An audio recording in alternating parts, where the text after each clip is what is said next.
അസ്സലാമു അലൈക്കും. മോളെ, നീ ഒന്ന് പുറത്തേക്ക് നിൽക്കേ. എനിക്ക് ഷാനുവിനോട് മാത്രമായിട്ട് കുറച്ച് കാര്യങ്ങൾ പറയാനുണ്ട്. എന്താ ഉപ്പ? ഹോസ്പിറ്റലിൽ കിടക്കുമ്പോൾ മോൻ എന്നോടൊരു കാര്യം പറഞ്ഞിരുന്നു, ജിനുവിൻ്റെ തുടർ പഠനത്തിൻ്റെ കാര്യം. ആ കാര്യം ഞാൻ അവളോട് ചോദിച്ചു. എന്നിട്ട് ഇത്തവണ അവൾ എക്സാം എഴുതുന്നില്ല എന്നാണ് എന്നോട് പറഞ്ഞത്. അപ്പോൾ അവൾ പഠിക്കാൻ പോവില്ലെന്നാണോ പറയുന്നത്? അവൾ പറയുന്നതിൽ കാര്യമില്ലേ? നീ ഈ അവസ്ഥയിൽ കിടക്കുമ്പോൾ അവൾ പഠിക്കാൻ പോകുന്നത് ശരിയാണോ മോനെ? എന്നെ നോക്കാനല്ലേ ഉപ്പ ഞാനൊരു ഹോം നേഴ്സിനെ നിർത്തിയത്. പിന്നെ എന്തിനാ അവൾ വെറുതെ ഒരു വർഷം വെറുതെ കളയുന്നത്? ഇതൊക്കെ ഞാൻ അവളോട് പറഞ്ഞു മോനെ. പക്ഷേ അവൾ ഒരേ വാശിയിലാണ്, നീ എണീറ്റ് നടന്നിട്ട് ക്ലാസ്സിൽ പോയി തുടങ്ങുള്ളൂ എന്ന്. പിന്നെ അവൾക്കൊരു പരാതിയും കൂടിയുണ്ട്. അത് നിന്നോട് പറയരുത് എന്നാ അവൾ പറഞ്ഞത്. എന്താ പരാതി? മോൻ്റെ കാര്യങ്ങളെല്ലാം ആ ഹോം നേഴ്സാണ് ചെയ്തു തരുന്നതെന്ന് നീ അവളോടൊന്നും പറയുന്നില്ലെന്ന്. ഞാനൊരു ഭാര്യയില്ലേ എന്നാണ് അവൾ പറയുന്നത്. നിന്നിൽ ആരെക്കാളും അവകാശം അവൾക്കല്ലേ എന്നാണ് അവൾ പറഞ്ഞത്. മോനെ ഹോം നേഴ്സിനെ വെച്ചത് അവൾക്ക് തീരെ ഇഷ്ടമായിട്ടില്ല. അവനെ പറഞ്ഞു വിടാനാണ് അവളിങ്ങനെ പറയുന്നത്. എൻ്റെ ഉപ്പ, അവൾ പറയുന്ന പോലെ ഒന്നല്ല കാര്യങ്ങൾ. എനിക്കൊന്ന് എണീറ്റിരിക്കാൻ ഒരാളെ സഹായം കൂടിയേ പറ്റൂ. അവളെ കൊണ്ടൊന്നും തനിയെ എന്നെ പൊക്കാനൊന്നും പറ്റൂലപ്പാ. ആദ്യം വരുന്നതിന് മുമ്പേ അവൾക്ക് സഹായത്തിന് മാമനായിരുന്നു ഉണ്ടായത്. മാമൻ എന്നും എനിക്കിങ്ങനെ കൂട്ടിരിക്കാൻ പറ്റുമോ? അതല്ലേ ഞാൻ ഹോം നേഴ്സിനെ വെച്ചത്. പിന്നെ ഹോം നേഴ്സ് വന്നാൽ അവൾക്ക് പഠിക്കാനും പോവാലോ. ആ ഒരു ഉദ്ദേശത്തിലാണ്, അല്ലാതെ അവളെ ഞാൻ അവഗണിക്കൊന്നുമില്ല. ഞാനത് അവളോട് പറഞ്ഞു. അവൾക്ക് ചെറിയൊരു കാര്യം മതി മോനെ, പെട്ടെന്ന് സങ്കടമാവും. മാത്രമല്ല നിന്നെ അവൾക്ക് അത്രയ്ക്ക് ഇഷ്ടപ്പെട്ടിട്ടുണ്ട്. ആക്സിഡൻറ്റ് പറ്റി നീ ICUവിൽ കിടക്കുമ്പോഴേ എൻ്റെ മോളൊരു തുള്ളി വെള്ളം കുടിച്ചിട്ടില്ല അന്ന്. ആദ്യമായിട്ടാണ് എൻ്റെ മോളെ ഇത്രയും തകർന്ന അവസ്ഥയിൽ കാണുന്നത്. നിന്നെ ഒന്ന് കാണാൻ വേണ്ടിയിട്ട് ഡോക്ടറോട് എത്ര കൊഞ്ചിയെന്നറിയോ അവൾ. നിങ്ങൾ തമ്മിൽ ഒരുപാട് നാളത്തെ പരിചയമൊന്നുമില്ല, ഒന്നിച്ച് ജീവിച്ചിട്ടുമില്ല. പക്ഷേ നീയെന്ന് വെച്ചാലേ അവൾക്ക് ജീവനാ. ഹോം നേഴ്സ് കൂടെ ഉണ്ടായിക്കോട്ടെ, വേണ്ടാന്ന് ഉപ്പ പറയുന്നില്ല കേട്ടോ. പക്ഷേ ഇടയ്ക്കിടയ്ക്ക് നീ അവളെ പരിഗണിക്കണം, അല്ലെങ്കിൽ മോൾക്ക് അത് സങ്കടമാവും. ആയിക്കോട്ടെ ഉപ്പ, ഞാൻ ശ്രദ്ധിച്ചോളാം. എന്നാൽ ഞാൻ പുറത്തേക്ക് പോട്ടെ കേട്ടോ. ഞാൻ പറഞ്ഞ കാര്യങ്ങളൊന്നും മോനെ അവളോട് പറയണ്ട. ഇല്ല. ഉപ്പ ഡോർ തുറന്ന് പുറത്തേക്ക് പോയിട്ടും അവളെ റൂമിലേക്കൊന്നും കണ്ടില്ല. ആദ്യം മാത്രമേ റൂമിലേക്ക് വന്നുള്ളൂ. അവൾ എവിടെ ആദി? അവിടെ വിരുന്നുകാരിക്ക് വന്നിട്ടുണ്ട്, ചായ കൊടുക്കുന്ന തിരക്കിലാ. ഞാൻ പോയി സാറിനുള്ള ചായ കൊണ്ടുവരാൻ പറയാം. ആദി അത് പറഞ്ഞ് പുറത്തേക്ക് പോകാൻ നിൽക്കുമ്പോഴാണ് ഞങ്ങൾക്ക് രണ്ടാൾക്കുമുള്ള ചായയുമായി ജിനു റൂമിലേക്ക് വന്നത്. ഹോസ്പിറ്റലിൽ നിന്ന് വന്ന അതേ വേഷത്തിലായിരുന്നു അവൾ. ഒരു ഗ്ലാസ് ചായ ആദിയുടെ കയ്യിലേക്ക് കൊടുത്ത് മറ്റേ കയ്യിലെ ചായക്ക് ഞാൻ കൈനീട്ടെങ്കിലും അവൾ എനിക്ക് തന്നില്ല. പകരം അവൾ തന്നെ ആ ചായ കുടിപ്പിച്ചു തന്നു. ആ സമയം അവൾ എന്നിൽ വല്ലാത്തൊരു അവകാശം സ്ഥാപിക്കുന്നത് പോലെയായിരുന്നു. നീ ചായ കുടിച്ചോ ജിനു? ആ കുടിച്ചു. ആ ഗ്ലാസ് അവിടെ കൊണ്ടുപോയി വെച്ചിട്ടൊന്ന് കുളിച്ചു വാ. ഹോസ്പിറ്റലിൽ നിന്ന് വന്ന വേഷമല്ലേ. നിനക്ക് മാറാനുള്ള ഡ്രസ്സെല്ലാം ആ റൂമിലെ ഷെൽഫിലുണ്ട് കേട്ടോ. നിനക്ക് ഇഷ്ടമുള്ള ഡ്രസ്സ് എടുത്തിട്ടോ. ഞാനേ ഈ ക്ലാസ്സിൽ അടുക്കളയിൽ കൊണ്ട് വെച്ചിട്ട് വരാം. വേണ്ട, അതവിടെ നിന്നോട്ടെ, പിന്നെ വെക്കാം. നീ പോയി ആദ്യം കുളിച്ചു വാ. സാറിൻ്റെ വൈഫൊരു പാവാട്ടോ. ഓ, അപ്പോൾ ഞാൻ ദുഷ്ടനാണോ? അതല്ല ഞാൻ പറഞ്ഞത്.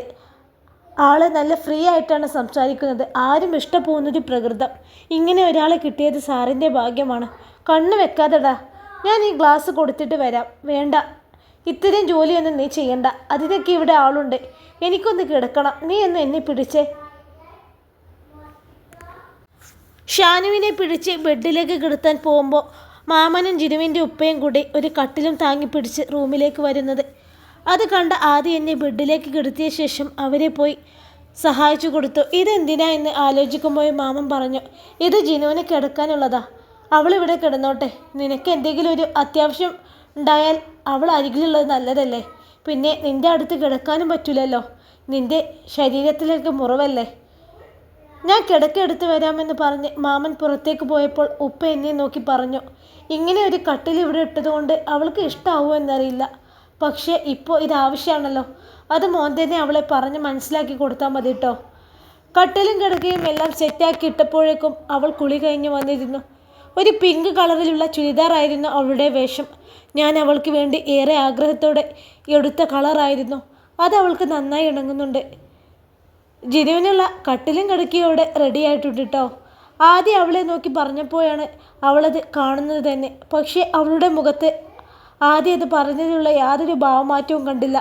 ചിലപ്പോൾ അവൾക്കും തോന്നിക്കാണും ഇതാണ് നല്ലതെന്ന്. ഒന്നുമില്ലെങ്കിലും നേഴ്സാവാൻ പോകുന്ന ആളല്ലേ. വീട്ടിൽ വന്നവർ ഓരോരുത്തരായി യാത്ര പറഞ്ഞു പോവാൻ തുടങ്ങി. പിന്നെയുള്ളത് ജിനുവിൻ്റെ ഉപ്പയും മാമനുമാണ്. രാത്രി ആയതോടെ അവരും പോയി. സാറിന് ഭക്ഷണം എടുക്കാൻ പോയിട്ട് സാറിൻ്റെ വൈഫിനെ കുറേ സമയമായല്ലോ, കാണുന്നില്ലല്ലോ. നീ ഒന്ന് പോയി നോക്ക് ആദി. ചിലപ്പോൾ ഉമ്മ എന്തെങ്കിലും ജോലി ഏൽപ്പിച്ചു കാണും. ആദി അവിടെയെല്ലാം അവളെ നോക്കിയെങ്കിലും കണ്ടില്ല. ലാസ്റ്റ് അവൻ കിച്ചണിലേക്ക് ഒന്ന് എത്തി നോക്കിയപ്പോഴാണ് കുന്നോളം പാത്രങ്ങൾ അവൾക്ക് മുമ്പിൽ കിടക്കുന്നത്. ഒരു സൈഡിൽ നിന്നും അവൾ അതെല്ലാം കഴുകി വെക്കുന്നുണ്ട്. കിച്ചണിൽ ആരുമില്ലെന്ന് കണ്ടതും ആദി അവൾക്കരികിലേക്ക് നടന്നു. എവിടെ? സാറിനുള്ള ഭക്ഷണം എവിടെ? ഇങ്ങനെ പാത്രം കഴുകി നിന്നാൽ കറക്റ്റ് സമയത്ത് ഭക്ഷണം കൊടുക്കണ്ടേ? ഒരുപാട് മെഡിസിൻ കഴിക്കാനുള്ളതാ. അതെല്ലാം കൃത്യസമയത്ത് തന്നെ കഴിക്കണം. ആദ്യം പോയിക്കോ, ഞാനിപ്പോൾ വരാമെന്ന് പറഞ്ഞവൾ ധൃതിയോടെ പാത്രങ്ങളെല്ലാം കഴുകി വെച്ച് ഭക്ഷണം എടുത്ത് റൂമിലേക്ക് നടന്നു. റൂമിലേക്ക് പോകുമ്പോഴാണ് ഉമ്മ കിച്ചണിലേക്ക് വരുന്നത്. എന്താ, പാത്രങ്ങളൊക്കെ കഴുകി വെച്ചോ? അവന് ഭക്ഷണം കൊടുത്ത് അവിടെ തന്നെ ഇരിക്കാതെ വേഗം ഇങ്ങോട്ട് വന്നേക്കണം. ജോലി ഇനി ഒരുപാട് ഇവിടെ ഉണ്ട്. എല്ലാം കൂടി എനിക്ക് ഒറ്റയ്ക്ക് വയ്യ. ആയിക്കോട്ടെ. അതിനൊന്ന് മൂളിക്കൊണ്ടവൾ വേഗം റൂമിലേക്ക് നടന്നു. സോറിട്ടോ, ഞാൻ കുറച്ച് വൈകിപ്പോയി. അവൾ റൂമിലേക്ക് വരുന്നതിന് മുമ്പായി ആദി ഷാനുവിനെ പിടിച്ച് എഴുന്നേൽപ്പിച്ചിരുത്തിയിരുന്നു. എനിക്കുള്ള ഭക്ഷണം തന്നിട്ട് നീയും പോയി ഭക്ഷണം കഴിച്ചു വാ. ഭക്ഷണം കേൾക്കാൻ ആയിട്ടില്ല ഷാനുക്ക. ഇനിയും ഒത്തിരി ജോലി കിടപ്പുണ്ട്. എന്ത് ജോലി? അറിയില്ല, ഉമ്മ പറഞ്ഞതാ. എങ്കിലേ ആ ജോലി നീ ചെയ്യണ്ട, ഉമ്മ ചെയ്തോളൂ. നീ വരുന്നതിന് മുമ്പേ ഉമ്മ തന്നെയല്ലേ ഇവിടുത്തെ ജോലിയെല്ലാം ചെയ്തത്. വേണ്ട ഷാനുക്ക, ഭക്ഷണം കഴിച്ചോ. അത് കഴിഞ്ഞ് ഞാൻ കഴിച്ചോളാം. നിന്നോട് ഞാൻ പറഞ്ഞത് കേട്ടാൽ മതി കേട്ടോ, അല്ലാതെ മറ്റുള്ളവർ പറയുന്നത് നീ കേൾക്കണ്ട. ആ ശബ്ദം അല്പം ഉച്ചത്തിലായിരുന്നു കൊണ്ടുതന്നെ അവളൊന്ന് നെട്ടി. അതിനുശേഷം ആദിയെ നോക്കി. ഷാനുവിന് ഭക്ഷണം കൊടുത്ത് വായും മുഖവും എല്ലാം തുടച്ചു കൊടുത്ത ശേഷം ആദിയെ വിളിച്ചവൾ താഴേക്ക് പോയി. ആദിയെ ടേബിളിനരികിലിരുത്തി അവനുള്ള ഭക്ഷണങ്ങൾ ടേബിളിൽ കൊണ്ടുവെക്കാൻ തുടങ്ങി. നീ കഴിക്കുന്നില്ലേ? ഒരു പ്ലേറ്റ് മാത്രമേ ടേബിളിൽ കൊണ്ടുവച്ചിട്ടുള്ളൂ. അതുകൊണ്ടാണ് ആദ്യം അങ്ങനെ ചോദിച്ചത്. ഇല്ല, നിങ്ങൾ കഴിച്ചോ, ഞാൻ കുറച്ച് കഴിഞ്ഞ് കഴിച്ചോളാം. വെറുതെ സാറിൻ്റെ വായിൽ നിന്ന് കേൾക്കാനാണോ ഉദ്ദേശം? ഞാൻ വേഗം കഴിച്ചാലും ഉമ്മാക്ക് ചിലപ്പോൾ ഇഷ്ടമായില്ലല്ലോ. അങ്ങനെയൊന്നും ഉണ്ടാവില്ല. ഇവിടെ ഇരുന്ന് കഴിക്കാൻ നോക്ക്. അവൻ്റെ നിർബന്ധത്തിന് വഴങ്ങി അല്പം ചോറ് പ്ലേറ്റിലേക്കിട്ട് അവൾ പേടിയോടെ ചുറ്റും ഒന്ന് നോക്കി കഴിക്കാൻ തുടങ്ങി. ഇത് കണ്ട ആദിക്ക് ചിരിയാണ് വന്നത്. ഇങ്ങനെ പേടിക്കാതെ കഴിക്കാൻ നോക്കി, ഇവിടെ ആരും ഒന്നും പറയില്ല. അവൾ രണ്ടാളും ഭക്ഷണം കഴിച്ചുകൊണ്ട് ഇരിക്കുമ്പോഴാണ് ഉമ്മ ഹാളിലേക്ക് വന്നത്. അവരെ ഒന്ന് നോക്കി ഒന്നും പറയാതെ കിച്ചണിലേക്ക് നടന്നു. പിന്നെ കേൾക്കുന്നത് പാത്രങ്ങളുടെ ശബ്ദമായിരുന്നു. അത് അവളോട് തീർത്തതാണെന്ന് അവൾക്ക് മനസ്സിലായി. അവർ ഭക്ഷണം കഴിച്ച പാത്രങ്ങളെല്ലാം കഴുകി വെച്ച ശേഷം ജിനു മുകളിലേക്ക് കയറി പോകുമ്പോഴാണ് പിന്നെ നിന്ന് ഉമ്മാൻ്റെ വിളി. അല്ല, ഇത് എവിടേക്കാ പോകുന്നേ? എടുത്ത ജോലി മുഴുവൻ തീർക്കാതെയാണ് പോകുന്നത്. അതുമ്മ, ഷാനുക്കാക്ക് മെഡിസിൻ കൊടുക്കാനുണ്ട്. ഷാനുവിൻ്റെ ആവശ്യങ്ങൾ നടത്തി കൊടുക്കാനല്ലേ ഇവിടെ ഹോം നേഴ്സിനെ വെച്ചത്. അതൊക്കെ അവന് ചെയ്തോളും. നീ വന്ന് അടുക്കള വൃത്തിയാക്കിയിടാൻ നോക്കി. എനിക്ക് നല്ല നടുവേന, ഞാനൊന്ന് കിടക്കട്ടെ. കുറേ ദിവസം റെസ്റ്റ് ഇല്ലാതെ ഇങ്ങനെ ഓടി നടന്നതല്ലേ, അതിൻ്റെയാ. പാത്രങ്ങളെല്ലാം ധൃതിയോടെ കഴുകി വെച്ച് അടുക്കളയെല്ലാം വൃത്തിയാക്കി ലൈറ്റ് ഓഫ് ചെയ്ത് റൂമിലേക്ക് പോകാൻ നിൽക്കുമ്പോഴാണ് അവൾക്ക് തടസ്സം നിന്നുകൊണ്ട് ഷാഹി അവൾക്ക് മുന്നിലേക്ക് വന്നത്. ഇന്നെന്താ ഇത്ര വേഗം കിച്ചണൊക്കെ അടച്ചു പൂട്ടിയോ? ഷാഹിയുടെ ആ ചോദ്യം കേട്ട് ജിനു അല്പം പിറകോട്ട് മാറിയിരുന്നു. കാരണം അവൻ്റെ ആ ചോദ്യവും നിൽപ്പമൊന്നും അത്ര ശരിയായി അവൾക്ക് തോന്നിയില്ല. വന്ന ദിവസം തന്നെ ഉമ്മ കിച്ചണിൽ കയറ്റിയില്ലേ? ഇതാണ് ഈ ഉമ്മാൻ്റെ കുഴപ്പം. ഒരാളോട് എങ്ങനെ പെരുമാറണമെന്നോ ഉമ്മാക്കറിയില്ല. എനിക്കേ നല്ല വിശപ്പുണ്ട്. ഉമ്മാനോട് പറഞ്ഞപ്പോൾ ഉമ്മ പറഞ്ഞു ഇത്താനോട് പറഞ്ഞു വന്ന് ഭക്ഷണം എടുത്തു തരാൻ. ഇന്ന് കൈ കഴുകി അവിടെ ഇരുന്നോ, ഞാൻ ഇപ്പോൾ എടുത്തു തരാം. പിന്നെ അന്ന് പെണ്ണ് കാണാൻ വന്നതിലും സുന്ദരിയായിട്ടുണ്ട് കേട്ടോ. ഇപ്പോൾ കണ്ടാൽ ആരും ഒന്ന് നോക്കിപ്പോവും. അത്രക്കും മൊഞ്ച ഇയാളെ കാണാൻ. ഏട്ടൻ്റെ ഭാര്യയെ കയറി ഇയാളെന്ന് വിളിച്ചപ്പോൾ അവൾക്ക് എന്തോ ഒരു വല്ലായ്മ തോന്നി. പിന്നെ ഞാൻ ഇത്താത്ത എന്ന് വിളിക്കില്ല കേട്ടോ. എല്ലാവരും വിളിക്കുന്ന പോലെ ജിനു എന്ന് എന്നെ വിളിച്ചോളാം. ജിനുവിനെ പോലെ ഒരു പെണ്ണാ എൻ്റെ സങ്കല്പത്തിലെ ഭാര്യ. ശരിക്കും പറഞ്ഞാൽ അന്ന് പെണ്ണ് കാണാൻ വന്ന ദിവസം ഈ മുഖം എൻ്റെ മനസ്സിൽ പതിഞ്ഞു പോയതാട്ടോ. അത് ഉമ്മാനോട് ഞാൻ പറഞ്ഞതുമാണ്. പക്ഷേ എന്ത് ചെയ്യാൻ, അപ്പോഴേക്കും ഇയാൾക്ക് എൻ്റെ ജ്യേഷ്ഠനെ ഇഷ്ടമായി പോയില്ലേ. എന്നാൽ എനിക്ക് ജിനുവിൻ്റെ അവസ്ഥ ഓർക്കുമ്പോഴേ സങ്കടമാണ്. എത്ര പ്രതീക്ഷയോടെയാവും വിവാഹ ജീവിതത്തിലേക്ക് കാലെടുത്ത് വെച്ചിട്ടുണ്ടാവുക. എല്ലാം ഒരു ചില്ലുപാത്രം പോലെ വീണുടഞ്ഞു പോയില്ലേ.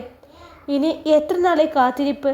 6 മാസം എന്ന് ഡോക്ടർ പറഞ്ഞെങ്കിലും 6 മാസം കഴിഞ്ഞാൽ ഷാനുവിന് എണീറ്റ് നടക്കുമെന്ന് എന്തെങ്കിലും ഉറപ്പുണ്ടോ? അതെ, ഭക്ഷണം കഴിച്ചു കഴിഞ്ഞാൽ ഇതെല്ലാം എടുത്തു വെച്ചേക്ക്. ഞാനേ ഷാനുക്കാക്ക് പോയി മെഡിസിൻ കൊടുക്കട്ടെ. അവൻ്റെ സംസാരം അലസോരമായി അവൾക്ക് തോന്നുന്നുണ്ടായിരുന്നു. അതുകൊണ്ട് അവൾ അങ്ങനെ പറഞ്ഞ് ഒഴിഞ്ഞു മാറി വേഗം മുകളിലേക്ക് കയറിപ്പോയി. നിന്നെ ഞാൻ വളച്ചൊടിച്ച് കുപ്പിയിലാക്കും മോളെ. ഇനിയുള്ള പരിശ്രമം അതിനു വേണ്ടിയാ. അവൻ നിന്നെ ഒന്ന് തൊട്ടിട്ട് പോലുമില്ലെന്ന് എനിക്കറിയാം. ഇനി അതിനുള്ള സാധ്യത ഈ അടുത്ത കാലത്തൊന്നും ഉണ്ടാവാനും പോകുന്നില്ല. അവൾ പോകുന്നത് നോക്കി ചുണ്ടുകൾ കടിച്ചുകൊണ്ടവൻ പറഞ്ഞു. അവൾ ചെല്ലുമ്പോൾ ഷാനു മാത്രമേ റൂമിലുള്ളൂ. കിടന്നുകൊണ്ട് കാര്യമായ ആലോചനയിലാണ്. ഷാനുക്ക, ആ നീ വന്നോ? എവിടെയായിരുന്നു? ഉമ്മ വീണ്ടും എന്തെങ്കിലും ജോലി തന്നോ? ഇല്ല. പിന്നെ നീ എന്താ വൈകിയത്? അത് ഞാൻ വീടൊക്കെ ഒന്ന് കാണായിരുന്നു. ആദ്യം അവൻ്റെ വീട്ടിലേക്ക് വിളിക്കാണ്. മെഡിസിൻ കഴിക്കണ്ടേ? അതൊക്കെ എപ്പോഴേ കഴിച്ചു. ഷാഹി വന്നോ? ജിനു, വന്നു.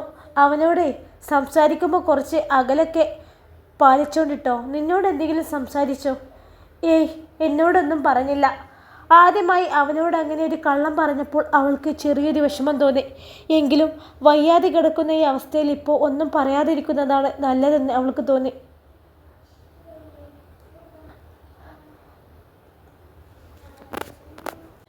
പിന്നെ സാറേ, ഞാനെന്നാ പോയി കിടക്കട്ടെ. എങ്കിൽ നീ പോയി കിടന്നോ. വെറുതെ ഉറക്കം കളയണ്ട. ഇവിടെ ഗസ്റ്റുകൾ ആരെങ്കിലും വന്നാൽ അവർക്ക് കൊടുക്കുന്ന റൂമാണ് ആദിക്ക് കൊടുത്തിരുന്നത്. അത്യാവശ്യം എല്ലാ സൗകര്യങ്ങളും അടങ്ങിയൊരു ബെഡ്റൂമാണത്. പിന്നെ സാറേ, എന്തെങ്കിലും ആവശ്യമുണ്ടെങ്കിൽ എന്നെ ഫോണിൽ വിളിച്ചാൽ മതി കേട്ടോ. ഓക്കേടാ. നീ എന്തേ ജിനു കിടക്കുന്നില്ലേ? സമയം ഒത്തിരി ആയില്ലേ? ഈ മനുഷ്യൻ എന്താ എന്നോടൊന്നും സംസാരിക്കാനില്ലേ? ഒന്നുമില്ലെങ്കിലും വിവാഹം കഴിഞ്ഞുള്ള ആദ്യ രാത്രിയല്ലേ? വയ്യാന്നറിയാം. എന്നാലും എന്തെങ്കിലും ഒന്ന് എന്നോട് സംസാരിച്ചൂടെ? ഞാൻ എത്ര ആഗ്രഹിച്ചു എന്നറിയോ ഇതുപോലെ ഒരു റൂമിൽ ഞങ്ങൾ മാത്രമായിട്ടുള്ള ഒരു ദിവസത്തിന് വേണ്ടി. ഷാനൊക്കെ ഹോസ്പിറ്റലിലായപ്പോൾ കൂടെ എപ്പോഴും മാമൻ കാണും, അല്ലെങ്കിൽ എളാപ്പ. അവർ പോയപ്പോൾ പിന്നെ ആദി. ഇപ്പോൾ ഞങ്ങൾ മാത്രമായപ്പോൾ റൂമിൽ മൗനം മാത്രം. ജിനു ആലോചിച്ചു. ജിനു, എന്താ ഷാനുക്ക? അവൾ ഒരുപാട് പ്രതീക്ഷയോടെ ചോദിച്ചു. നിനക്ക് AC ഇട്ടിട്ട് കുഴപ്പമൊന്നുമില്ലല്ലോ? ഇല്ല. എന്നാലേ കിടക്കുന്നതിന് മുമ്പ് അതൊന്ന് ഓൺ ചെയ്തേക്ക്. ഷാനുക്കാക്ക് കുടിക്കാൻ വെള്ളം വേണ്ടോ? വേണ്ട, നീ കിടക്കാൻ നോക്ക്. എനിക്ക് നല്ല ക്ഷീണം. അതിനൊന്ന് മൂളിക്കൊണ്ടവൾ ബെഡിലേക്ക് കിടന്നു. പിന്നെ നേരം പുലർന്നപ്പോൾ ഷാനു ആദ്യം നോക്കിയത് ജിനു കിടന്ന ബെഡിലേക്കായിരുന്നു. അവിടെ അവളില്ലായിരുന്നു. ഇത്ര രാവിലെ ഇവളിത് എണീറ്റ് പോയോ? Good morning sir. പാതി ചാരിയിട്ട റൂം തുറന്ന് ആദി ഷാനുവിന് അരികിലേക്ക് വന്നു ഗുഡ് മോർണിംഗ് പറഞ്ഞു. പിന്നെ അവൻ്റെ കാര്യങ്ങൾ ഓരോന്നായി ചെയ്യാൻ തുടങ്ങി. യൂറിൻ മാറ്റിക്കഴിഞ്ഞാൽ അവൻ ബ്രഷ് ചെയ്തു തരും. ഇടത് കൈകൊണ്ട് എങ്ങനെയെങ്കിലും ചെയ്യാമെന്ന് പറഞ്ഞാലും അവൻ കേൾക്കില്ല. ബ്രഷ് ചെയ്ത് കൊടുത്ത ശേഷം കസേരയിലേക്ക് ഇരുത്തി ബെഡ്ഷീറ്റ് എല്ലാം മാറ്റുന്നത് അവൻ്റെ ജോലിയാണ്. ദിവസവും അവൻ ബെഡ്ഷീറ്റ് മാറ്റും. അതിനുശേഷം അവൻ ഷാനുവിൻ്റെ ശരീരം നനച്ച് തുടക്കും. അപ്പോഴാണ് ആരോ ഡോറിൽ തട്ടുന്നത്. ഞാൻ പോയി തുറക്കാം. ജിനു ആവും. നിന്നോട് ഞാൻ പലവട്ടം പറഞ്ഞിട്ടില്ലേ, ശരീരം ഇങ്ങനെ തുടക്കുമ്പോൾ ആരും ഒന്ന് ഡോറിൽ തട്ടിയാലും തുറക്കരുതെന്ന്. നിനക്കെന്താ മലയാളം പറഞ്ഞാൽ മനസ്സിലാവില്ലേ? അത് സാറിൻ്റെ വൈഫല്ലേ, അതിന്. അവൻ്റെ ദേഷ്യം മനസ്സിലാക്കി ആദ്യം പിന്നെ ഒന്നും പറയാൻ പോയില്ല. അപ്പോഴും നിർത്താതെ ഡോറിൽ തട്ടുന്നുണ്ടായിരുന്നു. ശരീരം തുടച്ചു കഴിഞ്ഞ് ഡ്രസ്സെല്ലാം മാറ്റി തന്നെ അവനെ ബെഡിലേക്ക് ചാരി ഇരുത്തിയതിനു ശേഷമാണ് ആദ്യം പോയി ഡോർ തുറന്നത്. ഇന്ന് എന്തേ ഡോർ തുറക്കാൻ വൈകിയത്? 2 ഗ്ലാസ് ചായം കയ്യിൽ പിടിച്ചായിരുന്നു അവളുടെ ചോദ്യം. ഞാനേ സാറിൻ്റെ ഡ്രസ്സ് മാറ്റി കൊടുക്കേണ്ടിയിരിക്കുകയാണെന്നു. ഇന്നും ആ ഡ്യൂട്ടി നീ തന്നെ ചെയ്തുല്ലേ? ഇനി എന്നാ ആ കാര്യങ്ങളൊക്കെ എനിക്ക് ചെയ്യാൻ പറ്റുന്നത്? ഞാനൊന്ന് ഫ്രഷ് ആവട്ടെ, പിന്നീട് ചായ കുടിക്കാം. സാറിനുള്ള ചായ ഞാൻ കൊടുക്കണോ അതോ നീ കൊടുക്കുമോ? വേണ്ട, ഞാൻ കൊടുത്തോളാം. അതിങ്ങ് തന്നേക്ക്, ഞാൻ കുടിച്ചോളാം. അവൻ ഇടതു കൈ നീട്ടിക്കൊണ്ട് പറഞ്ഞു. അതെന്താ? ഞാൻ കുടിപ്പിച്ച ഇറങ്ങൂലേ? ഒരു ഗ്ലാസ് പിടിക്കാനുള്ള ശക്തിയൊക്കെ എൻ്റെ കൈക്കുണ്ട് ജിനു. ഞാനിവിടെ ഉള്ളപ്പോൾ ഷാനുക്ക് എന്തിനാ ബുദ്ധിമുട്ടുന്നത്? പിന്നെ ജിനു, ഉമ്മ നിന്നെ വല്ലാതെ ജോലി ചെയ്യിപ്പിക്കുന്നുണ്ടോ? ഇല്ലെന്ന് നീ പറയണ്ട. ഉമ്മാൻ്റെ സ്വഭാവം എനിക്ക് അറിയുന്നത് പോലെ നിനക്കറിയില്ലല്ലോ. ചായ മുഴുവൻ കുടിക്കുക, എന്നിട്ട് സംസാരിക്കാം. അവൾ ചായ മുഴുവനായിട്ട് കുടിപ്പിച്ചു. ഇനി ഞാൻ താഴേക്ക് പോയിക്കോട്ടെ? അവളെ ഷാള് കൊണ്ട് അവൻ്റെ ചുണ്ട് തുടച്ചുകൊണ്ട് പറഞ്ഞു. എന്തിനെ? അതെ, ഷാനുക്കാക്ക് ചായ കൊടുത്തിട്ട് ഉമ്മ വേഗം ചെല്ലാൻ പറഞ്ഞു. അത് എന്തിനാന്നാ ചോദിച്ചത്? അത് പിന്നെ അവിടെ എന്തെങ്കിലും ജോലി കാണൂലേ? അത് ഉമ്മ ചെയ്തുകൂടൂലേ? നീ ഇവിടെ ഇരിക്കേ. അവൾ കേൾക്കാൻ ആഗ്രഹിച്ച വാക്ക് ആയിരുന്നു. ഒരു കാര്യം ഞാൻ ഷാനുക്കാനോട് ചോദിക്കട്ടെ? അതിനെന്താ? മുഖവര ചോദിച്ചോ. ഞാൻ അവൾ എന്തോ പറയാൻ വന്നപ്പോഴേക്കും ആദി ഫ്രഷായി റൂമിലേക്ക് വന്നിരുന്നു. നിന്റെ ചായ തണുത്തു പോയിട്ടുണ്ടാവില്ലേ ആദി? ഞാൻ വേറെ ചായ കൊണ്ടുവരണോ? വേണ്ട, ഇത് തന്നെ മതി. എനിക്കധികം ചൂടൊന്നും വേണ്ട. ഞാൻ പോയി കഴിക്കാനെടുത്തു വരാം. മെഡിസിൻ കഴിക്കാനുള്ളതല്ലേ. പിന്നെ പോയിട്ട് അവിടെ നിൽക്കാതെ വേഗം അങ്ങ് വന്നേക്കണം കേട്ടോ. അതിനവൾ അവനെ നോക്കി ചിരിച്ചു. അവൾ ചെല്ലുമ്പോൾ ഉമ്മ ദോശ ഉണ്ടാക്കിക്കൊണ്ടിരിക്കുകയാണ്. ജിനോ, അവൻ നിന്നോട് എന്തെങ്കിലും ചോദിച്ചോ? ആരെ? ഷാനു. ഇല്ല. നീ ഇവിടെ ജോലി ചെയ്യുന്ന കാര്യമൊന്നും ഇപ്പോൾ അവിടെ പോയി പറയണ്ട കേട്ടോ. അത് ചിലപ്പോൾ അവന് ഇഷ്ടമായില്ലെന്ന് വരില്ല. പിന്നെ ആ ദേഷ്യം തീർക്കുന്നത് എൻ്റെ നേരെയാവും. ദേ, ഞാൻ ദോശ ഉണ്ടാക്കി വെച്ചിട്ടുണ്ട്, അവന് കൊടുത്തു വാ. ഗുളിക കുടിക്കാനുള്ളതല്ലേ. വരുമ്പോൾ ആ ഓംലേസിനെയും കൂടെ വിളിച്ചോ. ഷാഹിയുടെ കൂടെ ഇരുന്ന് അവനും കഴിക്കാലോ. എന്താ ദോശക്ക് കറി? കറിയായിട്ട് ഞാനൊന്നും ഉണ്ടാക്കിയിട്ടില്ല. ചട്നി ഉണ്ട്, അതാണ് അവനിഷ്ടം. ആദി, എനിക്ക് ബ്രേക്ക്ഫാസ്റ്റ് തന്നു പോയതാ എൻ്റെ കെട്ടിയോള്. പിന്നെ ഇതുവരെ റൂമിലേക്ക് കണ്ടില്ല. താഴെയാണെങ്കിൽ ആരുടെയൊക്കെ സംസാരം കേൾക്കുന്നുണ്ട്. ആ, ഞാനത് പറയാൻ വേണ്ടിയാ വന്നത്. അവിടെ ജിനുവിൻ്റെ വീട്ടുകാർ വന്നിട്ടുണ്ട്. ഓ, വെറുതെ അല്ല അവളെ ഇവിടേക്ക് കാണാത്ത. ഒത്തിരി സമയമായോടെ വന്നിട്ട്? ഇല്ല, ഇപ്പോൾ വന്നേ ഉള്ളൂ. അതാ കയറി വരുന്നുണ്ട് ഇങ്ങോട്ട്. അവരാവും. നീ എന്നെ എഴുന്നേൽപ്പിച്ചിരുത്തിക്കേ. ഇങ്ങനെ കിടക്കുമ്പോൾ വല്ലാത്തൊരു അസ്വസ്ഥത. അവൻ ഷാനുവിനെ താങ്ങി എഴുന്നേൽപ്പിച്ച് ഇരുത്താൻ നോക്കുമ്പോഴാണ് അവളുടെ ഉമ്മയും അനിയത്തിമാരും കൂടി റൂമിലേക്ക് കയറി വന്നത്. എങ്ങനെയുണ്ട് മോനെ? കുറവുണ്ടോ? വേദനയ്ക്ക് എന്തെങ്കിലും കുറവുണ്ടോ? കയ്യോ കാലോ ഇപ്പോൾ അനക്കാനൊക്കെ പറ്റുന്നുണ്ടോ? ഒരുപാട് ആകാംക്ഷയോടെ ആയിരുന്നു അവളുടെ ഉമ്മാൻ്റെ ചോദ്യം. കുറച്ച് സമയം എടുക്കുന്നല്ലേ ഡോക്ടർ പറഞ്ഞത്? എല്ലാം പതിയെ ശരിയാവും. മറുപടി പറഞ്ഞത് ആദ്യമായിരുന്നു. ഇനി എന്നാ ഹോസ്പിറ്റലിൽ പോവേണ്ടത്? അടുത്ത മാസം. ഉപ്പ വന്നിട്ടില്ലേ? ഉപ്പാക്ക് എന്തോ തിരക്കുള്ളത് കൊണ്ടേ ഞങ്ങളെ ഇവിടെ വിട്ടിട്ട് ഉപ്പ പോയി. ഞങ്ങളെ വിളിക്കാൻ വരുമ്പോൾ കാണാമെന്ന് പറഞ്ഞു. ഉമ്മ അവനോട് സംസാരിക്കുമ്പോൾ അനിയത്തിമാർ രണ്ടാളും അവനെ തന്നെ നോക്കുന്നുണ്ട്. അവരുടെ നോട്ടം കണ്ടാൽ അറിയാം അവനോട് എന്തൊക്കെയോ പറയാനുണ്ടെന്ന്. വീണ്ടും എന്തെങ്കിലും പറഞ്ഞ് കുത്തി നോവിക്കാനാവും. വേണ്ട, ഒരുപാട് സമയം ഇങ്ങനെ ഇരിക്കേണ്ട. മോൻ കിടന്നോട്ടോ, ഞാൻ താഴേക്ക് ചെല്ലട്ടെ. നിങ്ങൾ വരുന്നില്ലേ? ഉമ്മ പോയിക്കോ, ഞങ്ങളിപ്പോൾ വരാം. അവർക്ക് അവനോട് എന്തോ സംസാരിക്കാനുണ്ടെന്ന് മനസ്സിലായതും ആദ്യ വേഗം പുറത്തേക്കിറങ്ങി. സോറിട്ടോ. സോറിയോ? എന്തിനെ? അന്ന് ഞങ്ങൾ അങ്ങനെയൊക്കെ പറഞ്ഞില്ലേ?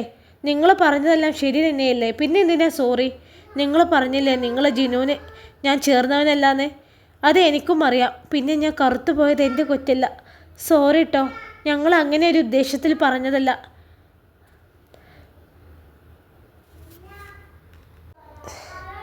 നിങ്ങൾ അങ്ങനെ ഓരോന്ന് കുത്തുവാക്ക് പറഞ്ഞിട്ട് പിന്നെ സോറി പറഞ്ഞിട്ടൊന്നും കാര്യമില്ല. നിങ്ങൾ മറ്റൊരു കാര്യം കൂടി പറഞ്ഞു. എൻ്റെ ഈ അവസ്ഥ കാരണം ജിനുവിൻ്റെ സ്വപ്നങ്ങൾ പാതി വഴിക്ക് കുഴിച്ചു മൂടേണ്ടി വരുമെന്ന്. ഞാൻ കാരണം അവളെ സ്വപ്നങ്ങൾ കുഴിച്ചു മൂടാതിരിക്കാൻ വേണ്ടിയാണ് എന്നെ നോക്കാൻ ഒരു ഓംനേഴ്സിനെ ഏർപ്പാടാക്കിയത്. അതറിയോ? പിന്നെ എനിക്ക് പറ്റാവുന്നതുപോലെ ഞാൻ അവളോട് പറഞ്ഞിട്ടുണ്ട് അവളോട് പഠിക്കാൻ പോവാൻ. പക്ഷെ അവൾ ഒരേ വാശിയിലാണ് ഞാൻ എണീറ്റ് നടന്നിട്ട് പഠിക്കാൻ പോകത്തുള്ളൂ എന്നാണ്. ഭീഷണിപ്പെടുത്തിയോ അവളെ പേടിപ്പിച്ചോ എനിക്ക് വേണമെങ്കിൽ അവളെ പഠിക്കാൻ പറഞ്ഞു വിടാം. അപ്പോൾ അവൾക്ക് മനസ്സ് തുറന്ന് പഠിക്കാൻ കഴിഞ്ഞൊന്നും വരില്ല. ഇനി നിങ്ങൾ പറഞ്ഞോ, ഞാൻ എന്താ വേണ്ടത്? ഇനി അവളോട് ആര് പറഞ്ഞിട്ട് കാര്യമില്ല. ഇനി അവൾക്ക് താല്പര്യമുള്ളപ്പോൾ പഠിക്കാൻ പോയിക്കോട്ടെ. ഇപ്പോൾ ഞങ്ങൾക്ക് പറയാനുള്ളത് ആ കാര്യമല്ല, മറ്റൊരു കാര്യമാണ്. എന്തോ ദുരുദ്ദേശം വെച്ചാണ് ഇവരുടെ വരവ് എന്ന് അവരുടെ സംസാരത്തിൽ നിന്ന് തന്നെ വ്യക്തമായിരുന്നു. ഞങ്ങളൊരു കാര്യം പറഞ്ഞാൽ അതുപോലെ കേൾക്കോ അതോ ഞങ്ങളോട് ദേഷ്യമാവോ? വീണ്ടും അവർ ചോദിച്ചു. എന്ത് ദേഷ്യം?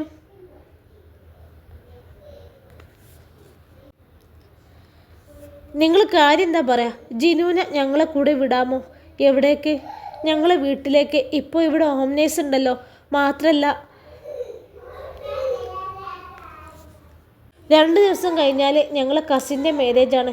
അവൾക്ക് അതിൽ പങ്കെടുക്കുകയും ചെയ്യാം. പിന്നെ 2 ദിവസം അവൾ അവിടെ നിന്നോട്ടെ. ആ, നിങ്ങൾ വിളിച്ചു നോക്കി. അവൾ വരുമെങ്കിൽ കൊണ്ടുപോയിക്കോ, എനിക്കൊരു കുഴപ്പമില്ല. ഞങ്ങൾ വിളിച്ച അവൾ വരുമെന്ന് തോന്നുന്നില്ല. നിങ്ങൾ പറഞ്ഞാൽ കേൾക്കും. ആദ്യം പോവില്ലെന്ന് പറയും. അവിടെ നിങ്ങൾ നിർബന്ധിക്കണം കേട്ടോ. പിന്നെ അവളോട് പറയണം കസിൻ്റെ വിവാഹത്തിൽ പങ്കെടുത്തില്ലെങ്കിൽ അത് മോശമാണെന്ന് എങ്കിലും മാത്രമേ അവൾ ഞങ്ങളുടെ കൂടെ വരൂ. പറയില്ലേ? ഞാൻ പറഞ്ഞു നോക്കാം. എങ്കിലേ അവളെ ഞങ്ങളിപ്പോൾ ഇങ്ങോട്ട് പറഞ്ഞു വിടാട്ടോ. മാക്സിമം ഞങ്ങളെ കൂടെ പറഞ്ഞു വിടാൻ നിങ്ങൾ ശ്രമിക്കണം. ഹോ, വല്ലാത്തൊരു അനിയത്തിമാർ തന്നെ.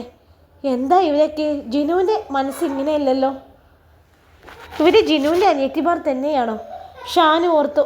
ഷാനുക്ക, എന്ത് ഷാനുക്ക എന്നെ വിളിക്കുന്നുണ്ടെന്ന് പറഞ്ഞു? എന്തെങ്കിലും ആവശ്യമുണ്ടോ? ആര് പറഞ്ഞു? എൻ്റെ അനിയത്തിമാർ പറഞ്ഞു. ആ പേര് പറഞ്ഞപ്പോൾ പെട്ടെന്ന് അവൾക്ക് മനസ്സിലായില്ല. പിന്നെയാണ് അവളുടെ അനിയത്തിമാരാണെന്ന് മനസ്സിലായത്. അവർ അവിടെ പോയി പറഞ്ഞു കാണും ഞാൻ വിളിക്കുന്നുണ്ടെന്ന്. എന്തെങ്കിലും ആവശ്യമുണ്ടോ ഷാനുക്ക? ആവശ്യമൊന്നുമില്ല, ഒരു കാര്യം പറയാൻ വിളിച്ചതാ. എന്തേ? ഉമ്മയും അനിയത്തിമാരും വൈകിട്ടല്ലേ പോവൂ? അല്ല, അവരിപ്പോൾ തന്നെ ഇറങ്ങും. ഷാനുക്ക ഹോസ്പിറ്റലിൽ നിന്ന് വന്ന ശേഷം അവരിവിടേക്ക് വന്നില്ലല്ലോ. അതാണ് ധൃതി പിടിച്ച് ഓടി വന്നത്. ഉപ്പ വന്നാൽ അവരിപ്പോൾ പോവും. അവർ പോകുമ്പോൾ നീയും പോയിക്കോട്ടോ അവരെ കൂടെ വീട്ടിലേക്ക്. അവനത് പറഞ്ഞപ്പോൾ സന്തോഷമോ ദേഷ്യമോ ആയിരുന്നില്ല അവളുടെ മുഖത്ത്, പകരം സങ്കടമായിരുന്നു. എങ്കിലും അത് മൈൻഡ് ചെയ്യാതെ ഷാനു പറഞ്ഞു, കുറച്ച് ദിവസം വീട്ടിൽ പോയി നിന്നിട്ട് വാ. ഇപ്പോൾ ആദ്യം ഉണ്ടല്ലോ എൻ്റെ കാര്യങ്ങളൊക്കെ നോക്കാൻ. പിന്നെ നീ ഇപ്പോൾ അവരെ കൂടെ ചെന്നാൽ അവർക്കതൊരു സന്തോഷമാവും.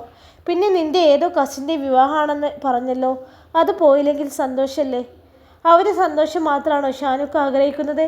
അവിടെ എനിക്ക് സന്തോഷമുണ്ടോ ഇല്ലയോ എന്നെന്താ ഷാനുക്ക എന്നോട് ചോദിക്കാത്തേ? സ്വന്തം വീട്ടിലേക്ക് പോകാൻ ആർക്കായാലും ആഗ്രഹം കാണില്ലേ? ഷാനുക്ക ഇവിടെ കിടക്കുമ്പോൾ ഞാൻ എൻ്റെ വീട്ടിൽ പോയി സന്തോഷിക്കണം എന്നാണ് ഷാനുക്ക പറയുന്നത്. ഞാൻ അങ്ങനെയൊന്നും ഉദ്ദേശിച്ച് പറഞ്ഞതല്ല ജിനു. കുറച്ച് ദിവസമായിട്ട് ഞാനും കാണുന്നതാ നിന്നിൽ എന്തോ ഒരു ടെൻഷന്. എനിക്കിങ്ങനെയൊക്കെ ആയതുകൊണ്ടാവും നീ കുറച്ച് ദിവസം വീട്ടിൽ പോയി നിന്നാൽ ഓക്കെ ആവുമെന്ന് കരുതി പറഞ്ഞതാ. ഓ, അപ്പോൾ എന്നെ ശ്രദ്ധിക്കുന്നുണ്ടല്ലോ, ഭാഗ്യം. എന്തേ നീ പോകുന്നില്ലേ? ഇല്ല, 2 ദിവസം വീട്ടിൽ പോയി നിന്നിട്ട് കല്യാണം കൂടിയിട്ട് ഇങ്ങോട്ട് പോര് ജിനു. നീ പോയില്ലെങ്കിൽ നിൻ്റെ കസിന് അതൊരു സങ്കടമാവില്ലേ? പിന്നെ അവരൊക്കെ കരുതും ഞാൻ നിന്നെ പറഞ്ഞു വിടാത്തതാണെന്ന്. അവർക്കറിയാം ഷാനുഖാൻ്റെ അവസ്ഥ. ഇപ്പോൾ അങ്ങനെയൊന്നും അവർ ചിന്തിക്കില്ല. എന്തായാലും നീ പോകണം. എന്തിനാ ഷാനുക്ക ഇത്ര വാശി? വാശിയല്ല ജിനു, നീ വിവാഹത്തിൽ പങ്കെടുക്കണമെന്നുള്ളത് എൻ്റെ ആഗ്രഹമാണ്. നീ അത് സാധിപ്പിച്ചു തരണം. ഇന്ന് അവരെ കൂടെ പോയിട്ട് 2 ദിവസം വീട്ടിൽ നിന്ന് വിവാഹത്തിലേക്ക് പങ്കെടുത്ത് സന്തോഷമായിട്ട് വാ. അത് വേണോ ഷാനുക്ക? അപ്പോൾ ഞാൻ പോകണമെന്ന് തന്നെയാണ് ഷാനുക്ക പറയുന്നത്. അതെ, നീ പോയിക്കോ. അപ്പോൾ ഞാൻ പോയാൽ ഷാനുക്കക്ക് വിഷമമൊന്നുമില്ലേ? നിന്നെ പറഞ്ഞു വിടാൻ എനിക്കൊട്ടും ആഗ്രഹമൊന്നുമില്ല. നീ എപ്പോഴും എൻ്റെ കൺമുന്നിൽ വേണമെന്നാണ് ആഗ്രഹം. ഞാൻ അങ്ങനെ ചെയ്താൽ നിൻ്റെ സന്തോഷങ്ങൾക്ക് എൻ്റെ സ്വാർത്ഥതയ്ക്ക് വേണ്ടി തല്ലിക്കൊടുത്തത് പോലെ ആവില്ലേ? ഈ ഒരു അവസ്ഥയിൽ നിന്നെ ഒന്ന് ചേർത്ത് പിടിക്കാൻ പോലെ എനിക്ക് പറ്റുന്നില്ല ജിനു. പലപ്പോഴും നമ്മൾ മാത്രമുള്ള ഈ റൂമിൽ നീ പലതും പ്രതീക്ഷിച്ച് എന്നെ നോക്കുന്നത് ഞാൻ കാണാത്തത് കൊണ്ടല്ല, എനിക്ക് പറ്റാത്തത് കൊണ്ടാണ്. അതെങ്ങനെയാണ് ഞാൻ നിന്നെ മനസ്സിലാക്കി തരേണ്ടതെന്ന് എനിക്കറിയില്ല. ഈ അവസ്ഥയിൽ നിന്നെ സന്തോഷിപ്പിക്കാൻ എനിക്കിപ്പോൾ പറ്റില്ല മോളെ. ഇപ്പം ഇതുപോലെ വീണ് കിട്ടുന്ന സന്ദർഭങ്ങളിൽ നീ നിൻ്റെ സന്തോഷം കണ്ടെത്തണം. അതിനു വേണ്ടി ഞാൻ കുറച്ച് വിഷമിച്ചാലും കുഴപ്പമില്ല ഷാനുക്ക.